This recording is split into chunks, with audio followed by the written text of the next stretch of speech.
ભારતમાં જીએસટીનો અમલ ક્યારથી થયો? જીએસટી અમલ ભારતની અંદર જુલાઈ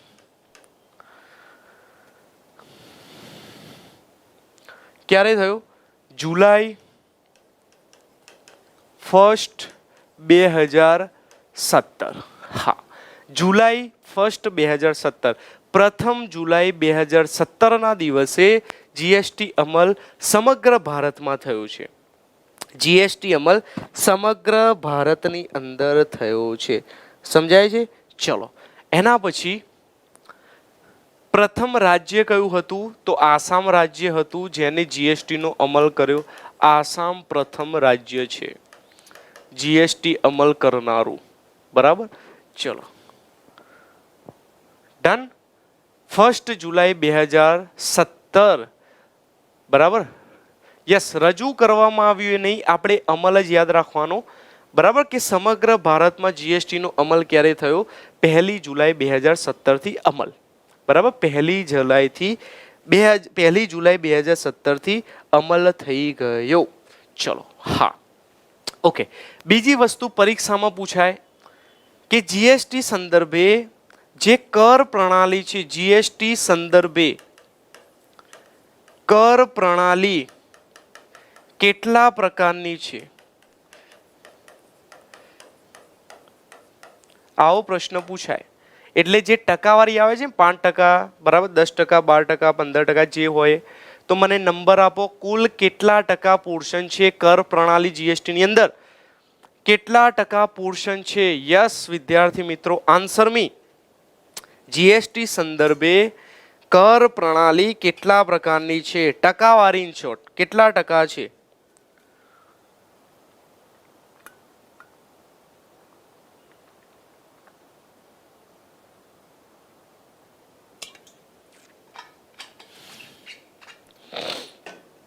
નંબર 4 છે, 5 છે, 6 છે, 7 છે? નંબર જોઈએ છે મારે. નંબર કેટલા આવશે? 4, 5, 6, 7, 8, 9, 10. કેટલા નંબર? કેટલા નંબર? ઓકે, જુઓ, ઘણા બધા વિદ્યાર્થી મિત્રો. વિરલ ચૌધરી, તમે રાઈટ છો આંશિક રીતે, નોટ એક્ઝેક્ટલી. 4 અને yes. Soham Barot, perfect answer. Total 5 પ્રકાર છે.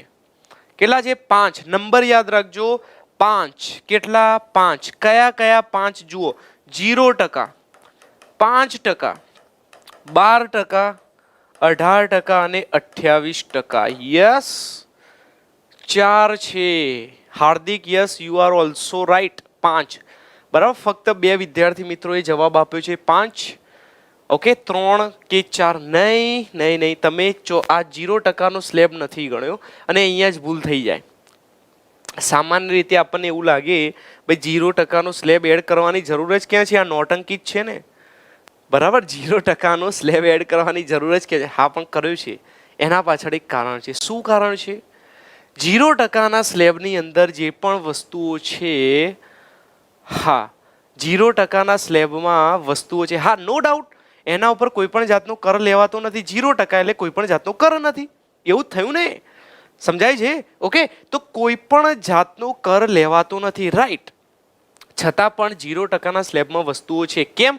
સરકાર શું કહે છે? અમને અત્યારે હાલ આ વસ્તુઓ ઉપર જીએસટી લગાડવાની કોઈ પણ જાતની જરૂરિયાત લાગતી નથી, પરંતુ ભવિષ્યમાં જો અમને જરૂર પડશે તો આ 0%ની વસ્તુઓને અમે આ 4 સ્લેબમાંથી કોઈ પણ જગ્યાએ તમને પૂછ્યા વગર મૂકી શકીએ છીએ. એટલે સરકારે શું રાખી છે? એક બારી રાખી છે કે જ્યારે જરૂર પડે તો 0%ની વસ્તુઓ ઉઠાઈને આ 4 સ્લેબમાં કોઈ પણ સ્લેબમાં એડજસ્ટ કરી શકે, મૂકી શકે. એટલે કે 0%નો સ્લેબ જે છે એને, એ વસ્તુઓને એવું ના કહેવાય કે એ કર મુક્ત છે, એવું કહેવાય નહીં. સમજાય છે? કર મુક્ત એવો શબ્દ તમે 0% માટે વાપરી શકો નહીં. એવું જ કહી શકો કે આ વસ્તુઓ ઉપર 0% ટેક્સ લેવાય છે. બરાબર, 0% ટેક્સ લેવાય છે. સમજાય છે હું શું કહેવા માંગુ છું? બરાબર છે. ઓલરાઈટ, ચલો બીજી વસ્તુ આપણે શું યાદ રાખવાની? 5 બાબતોના અનુસંધાનમાં અહીંયા 2 બાબતો એટલે કે 2 વધારાના ટેક્સ સામાન્ય રીતે પરીક્ષામાં પૂછાય તો 5 જ જવાબ આવે, પરંતુ 2 એક્સક્લુઝિવ ટેક્સ એટલે કે વધારાની જોગવાઈ, અપવાદ સ્વરૂપે જોગવાઈ. સમજો શું યાદ રાખવાનું? અપવાદ સ્વરૂપે જોગવાઈ.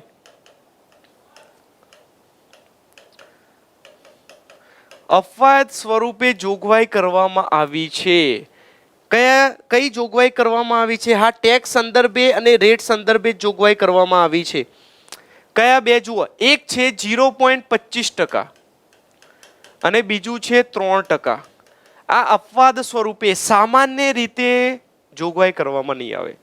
સામાન્ય રીતે જોગવાઈ કરવામાં નથી આવી, અપવાદ સ્વરૂપે. તો 0.25% શાના ઉપર લાગશે?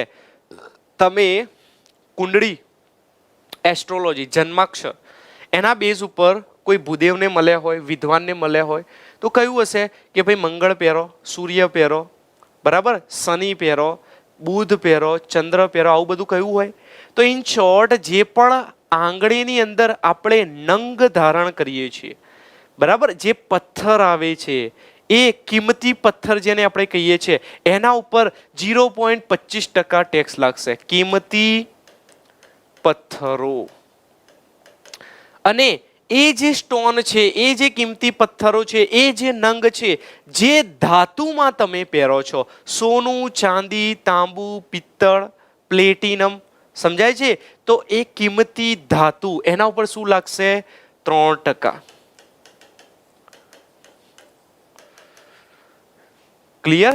આ શું છે? અપવાદ સ્વરૂપે અલગ રાખ્યા છે. સામાન્ય રીતે આ 5 સ્લેબમાં રાખ્યા નથી. સામાન્ય રીતે 5 સ્લેબમાં નથી રાખ્યા. ક્લિયર? શું યાદ રાખીશું? 0.25% કિંમતી પથ્થરોના સંદર્ભે, જ્યારે 3% જે ધાતુમાં આપણે પહેરીએ છીએ, સોનું, ચાંદી, બરાબર, સમથિંગ લાઈક ધેટ. તમે ગોલ્ડ પરચેસ કરવા જાઓ અને સોની એમ કે ભાઈ 18% અમારે તો જીએસટી ભરવું પડે છે, તો પછી ખબર 3% જીએસટી આવે યાર. ઓકે, ખોટું લૂંટવાનું એવું કહેવાનું. શું કહેવાનું? ખોટા પૈસા નહીં લેવાના. ઓલરાઈટ, ચલો. કિંમતી ધાતુ ફક્ત 3% જીએસટી છે, બરાબર, ફક્ત ને ફક્ત 3% જીએસટી છે. ચલો, is it clear? Done? Alright, ચલો બીજી વસ્તુ આગળ વધી હવે. હા, ઓકે, જીએસટી ની ટેગલાઇન પૂછાય વિદ્યાર્થી મિત્રો. જીએસટી ટેગલાઇન શું છે? જીએસટી ની tagline one nation one tax. GST tagline યાદ રાખજો, વન નેશન વન ટેક્સ. કોણે આપી? જનરલી મોટી વાતો હોય, બરાબર, સરસ મજાની ઉમદા વાતો, મોટી વાતો હોય, એ કોણ આપે? ઓબ્વિયસલી પ્રધાનમંત્રી નરેન્દ્ર મોદી. પ્રધાનમંત્રી નરેન્દ્ર મોદી એમને સરસ મજાની ટેગલાઇન આપી છે. GST tagline one nation one tax, બરાબર, વન નેશન વન ટેક્સ. બીજું આપણે શું યાદ રાખવાનું છે વિદ્યાર્થી મિત્રો? હા, બીજું આપણે યાદ રાખવાનું છે કે જીએસટી ને બીજા કયા 2 નામથી ઓળખવામાં આવે છે? એક નામ તો મેં તમને કહી દીધું, યુનિફોર્મ ટેક્સ, અને બીજું આવશે ડેસ્ટિનેશન ટેક્સ. હવે આ ડેસ્ટિનેશન ટેક્સ કેમ કહેવામાં આવે છે એવું સમજાવું છું. યુનિફોર્મનું મેં તમને સમજાવ્યું. અત્યારે હાલ આ 2 વસ્તુ યાદ રાખો, 2 નામો, યુનિફોર્મ અને ડેસ્ટિનેશન.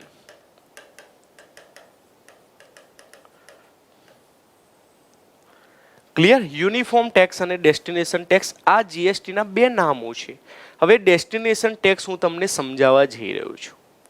ચલો મુદ્દાની વાત સ્ટાર્ટ કરીએ કે જીએસટી ના પ્રકારો કેટલા?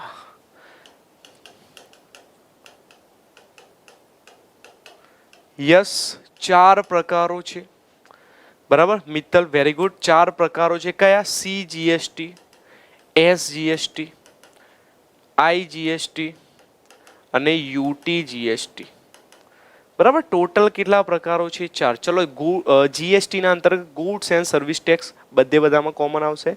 સી ફોર શું કહેવાશે? સેન્ટ્રલ, એસ ફોર સ્ટેટ કહેવાશે, આઈ ફોર ઇન્ટિગ્રેટેડ કહેવાશે, યુટી ફોર યુનિયન ટેરેટરી, બરાબર. ગુજરાતીમાં શું કહેવાય આને? કેન્દ્ર, રાજ્ય, સંકલિત અને કેન્દ્ર શાસિત.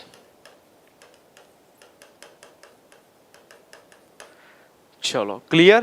યસ. ટોટલ 4 પ્રકારો છે: સીજીએસટી, એસજીએસટી, આઈજીએસટી અને યુટીજીએસટી.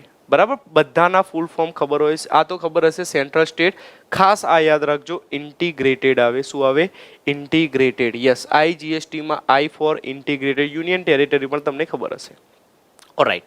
હવે એક્ઝેક્ટલી આ 4 પ્રકારો જે છે કઈ જગ્યાએ કેવી રીતે એપ્લિકેબલ થાય એ આપણને ખબર હોવી જોઈએ. ફોર એક્ઝામ્પલ, સિમ્પલ રીતે સમજાવું તમને. ગુજરાતની અંદર એટલે કે જીજે કહેવાય. વસ્તુ બને છે શોર્ટમાં હું લખું છું પ્રોડ્યુસ. વેચાય છે એમાં એસ લખું છું સેલ. પી એન્ડ સેલ એટલે કે પ્રોડ્યુસ અને સેલ એટલે કે ઉત્પાદન અને વેચાણ. ઉત્પાદન અને વેચાણ બંને ક્યાં થાય છે? ગુજરાતમાં થાય છે. તો જીએસટી લખશે. જીએસટી બિલ તમારા સામે આવશે. એની અંદર 2 ભાગમાં વિભાજન કરેલું હશે. કયા 2 ભાગ? સીજીએસટી અને એસજીએસટી. ફોર એક્ઝામ્પલ, એવી કોઈ વસ્તુ છે જે 18% સ્લેબમાં આવે છે તો આ રીતે હશે 9%, 9%. કેવી રીતે હશે? 9%, 9%. કયા સિચ્યુએશનમાં? ગુજરાતની અંદર વસ્તુ બને છે અને ગુજરાતમાં જ વેચાણ થાય છે. 18%ની જે તે વસ્તુ છે 2 ભાગમાં વિભાજન થશે 9-9%ના પોર્શનમાં. Is it clear? ચલો હવે ગુજરાતની અંદર વસ્તુ બને છે અને મહારાષ્ટ્રમાં વેચાય છે. ગુજરાતની અંદર વસ્તુ બને છે, અહીંયા લખી દઉં છું પી એટલે કે બને છે, અને સેલ ક્યાં થાય છે? મહારાષ્ટ્રમાં. તો અહીંયા શું આવશે? તમે જવાબ આપો. સીજીએસટી લખું, આઈજીએસટી લખું, એસજીએસટી લખું કે શું લખું? પછી 18%ની એ વસ્તુ છે એને 2 ભાગમાં વિભાજિત કરું કે શું કરું? આન્સર મી.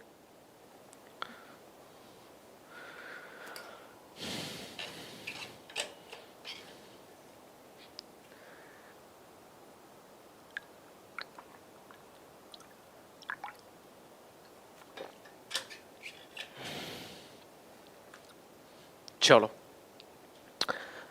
સુનિલ, હા. યસ કૃષ્ણા, બિલકુલ બરાબર. એમાં ગોલ્ડની અંદર તમારે ... એવું લખેલું આવતું હશે. ચલો સુનિલ, કેતુલ, વિરલ, તમારો જવાબ સાચો છે. Sonali, yes, very good. Shiv, હા બિલકુલ. ઇન શોર્ટ 18% તમે કહી રહ્યા છો આઈજીએસટી. બધા જવાબ આપી રહ્યા છે આઈજીએસટી. સીધા 18% હું લખી દઉં. Sonali, yes, very good. Hina and Soham, હા. ચલો હા બિલકુલ આઈજીએસટી આવશે. ફક્ત આઈજીએસટી, સીજીએસટી પણ નહીં, એસજીએસટી પણ નહીં, સીધા 18%. સીધા 18%, હા. આઈજીએસટીમાં શું આવશે? Dharmishtha, very good. આઈજીએસટીમાં સીધા 18%. પરંતુ આ જે 18% છે એ કોણ લઈ જશે? અહીંયા તો લખ્યું છે સી એટલે કે કેન્દ્ર સરકાર 8% લઈ જશે, 9% લઈ જશે. એસ લખ્યું છે એટલે કે રાજ્ય સરકાર 9% લઈ જશે. અહીંયા તો ભાગ તમને ખબર પડી જાય છે સી અને એસ લખ્યું છે એટલે. પરંતુ અહીંયા તો સીધું આઈ લખ્યું છે, 18% લખ્યું છે એટલે કે આ 18% લઈ કોણ જશે એ ખબર પડતી નથી. તો એના અંતર્ગત શું કરવું? જવાબ શું આવે? આ 18% કોણ લઈ જાય? 18% કોણ લઈ જાય? ચલો 18% કોણ લઈ જશે? મુદ્દો આ છે. અહીંયા આવીને ઉભા રહે તમે. ઓકે, મોસ્ટ આઈએમપી પ્રશ્ન આમાંથી આવશે. મોસ્ટ વૈભવ, વેરી ગુડ. બિલકુલ આ 18% સીધે સીધા કોણ લઈ જશે? કેન્દ્ર સરકાર લઈ જશે. કેન્દ્ર સરકાર લઈ જશે. પછી કેન્દ્ર સરકાર જોશે, શું જોશે કે કઈ જગ્યાએ વસ્તુનો વપરાશ થશે. સમજો, ફરીથી કહું છું, 18% બધા કેન્દ્ર સરકાર લઈ જશે. કેન્દ્ર સરકારે જોશે કે વસ્તુનો વપરાશ કઈ જગ્યાએ થયો છે.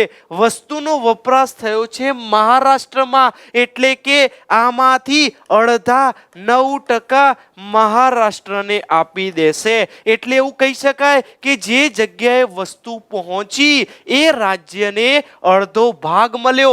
એટલે જીએસટી ને શું કહેવાય છે? Destination tax. શું કહેવાય છે? Destination tax. ડેસ્ટિનેશન ટેક્સ અંતર્ગત, બરાબર, કેમ નામ આપવામાં આવ્યું હવે ખબર પડી? હા, આ કોન્સેપ્ટના અંતર્ગત શું જોવામાં આવે છે? ઉપભોગ, વપરાશ જે રાજ્યમાં થતો હોય એ રાજ્યને અડધો ભાગ આપી દેવો. એ રાજ્યને શું કરવું? અડધો ભાગ આપી દેવો. Simple, clear? ચલો એના પછી આગળ વધીએ. ચલો આટલી ખબર પડી ગઈ ટકાવારીના સંદર્ભે. ઓકે, એના પછી 1, 2, હા, યુટી નું બાકી રહ્યું. અહીંયા યુટી જીએસટીમાં શું લાવશે? ફોર એક્ઝામ્પલ દિલ્હીની વાત કરીએ તો દિલ્હીમાં વસ્તુ બને છે એટલે કે પી, વેચાય છે એટલે એસ.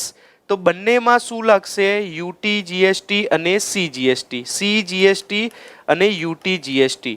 કેવી રીતે? 9%, 9%. દિલ્હીની અંદર વસ્તુ બને છે અને વેચાય છે ક્યાં? પુડુચેરીમાં. પુડુચેરી, બરાબર, વેચાય છે પુડુચેરીમાં. તો શું આવશે? ઓબ્વિયસલી આઈજીએસટી આવશે, ડાયરેક્ટ 18%. પછી પેલો નિયમ યાદ કરવાનો, બધું કેન્દ્ર સરકાર લઈ જાય, એમાંથી અડધો ભાગ જે જગ્યાએ માલનું વપરાશ થતો હોય એને મળી જાય. અહીંયા પુડુચેરીમાં વપરાશ થયો, મળી જાય. ક્લિયર? ઓકે, એવું જરૂરી નથી કે રાજ્યની બહાર વેચાય તો જ આઈજીએસટી. રાજ્ય હોય કે કેન્દ્ર શાસિત પ્રદેશ હોય, બાઉન્ડ્રીની બહાર જેવો માલ નીકળ્યો તરત જ આઈજીએસટી નો કોન્સેપ્ટ આવી જાય. તરત જ આઈજીએસટી નો કોન્સેપ્ટ આવી જાય. ચલો ડન વિદ્યાર્થી મિત્રો, ક્લિયર? આખું સ્ટ્રક્ચર ખબર પડી ગઈ કે ભારતની અંદર ટકાવારી સ્વરૂપે કેવી રીતે ગેમ રમાય છે જીએસટી ની.